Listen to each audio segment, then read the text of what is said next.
જીવનમાં જો આગળ વધવું હોય તો સૌથી પહેલાં બહેરા બની જાઓ.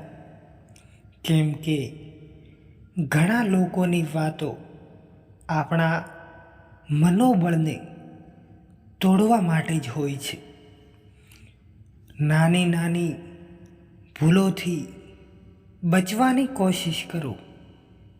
કેમ કે માણસ પહાડોથી નહીં પણ પથ્થરોથી ઠોકરો ખાય છે.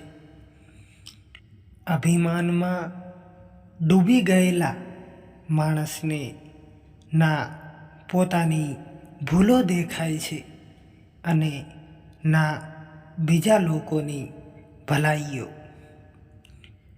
તમારી પાસે જે છે તેની કદર કરતા શીખો. કેમ કે અમુક એવા ઘણા લોકો છે જે તેના માટે તરસતા હોય છે જે તમે મેળવીને બેઠા છો.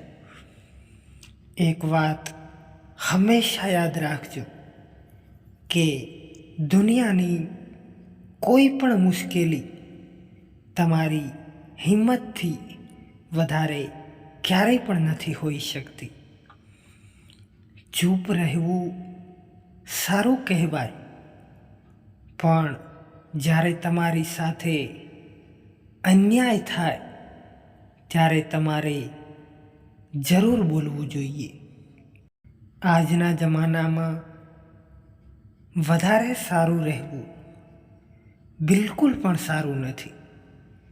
કેમ કે આજકાલ સારા લોકો જ વધારે દુઃખી હોય છે. હવે તો લોકો ઘણા મતલબી બની ગયા છે. જ્યાં સુધી જરૂર હોય ત્યાં સુધી જ તમારી કદર કરે છે. મતલબ નીકળી ગયા પછી કોઈ યાદ પણ નથી કરતું. જ્યારે તમને કોઈ માણસ એમ કહે કે તમે બદલાઈ ગયા છો તો 99% ચાન્સ એ હોય છે કે તમે ખાલી એ વસ્તુઓ કરવી બંધ કરી છે જે એમને તમારી પાસેથી જોઈતી હતી. તુફાનનું આવવું પણ જરૂરી હોય છે જીવનમાં. ત્યારે તો ખબર પડે છે કે કોણ હાથ પકડે છે અને કોણ સાથ છોડી જાય છે.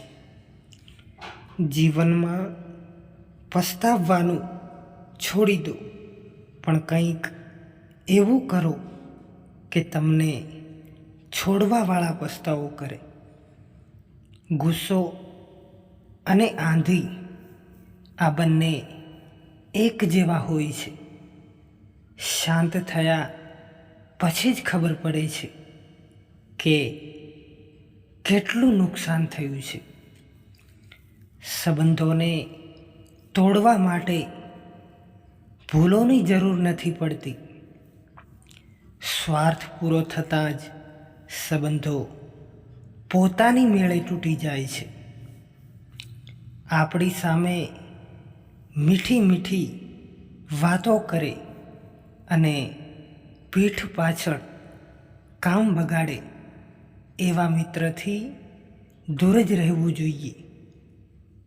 એ એવી રીતે હોય છે જેમ કે અંદર ઝેર ભરેલું હોય અને બહાર અમૃત ભરેલું હોય. જ્યારે કોઈ માણસ સાથે તેનું પોતાનું છેતરપિંડી કરી જાય ત્યારે એ માણસ કોઈ પણ માણસ ઉપર ભરોસો કરતા પહેલાં 1000 વાર વિચારે છે. દરેક કોઈને સારા સમજવાનું છોડી દો. કેમ કે અંદરથી લોકો એ નથી હોતા જે બહારથી દેખાય છે.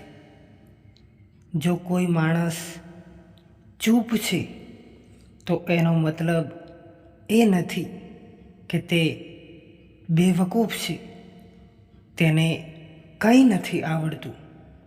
મેં હંમેશા બુદ્ધિમાન માણસને ઓછું અને મૂર્ખ માણસને જરૂરતથી વધારે બોલતા જોયા છે.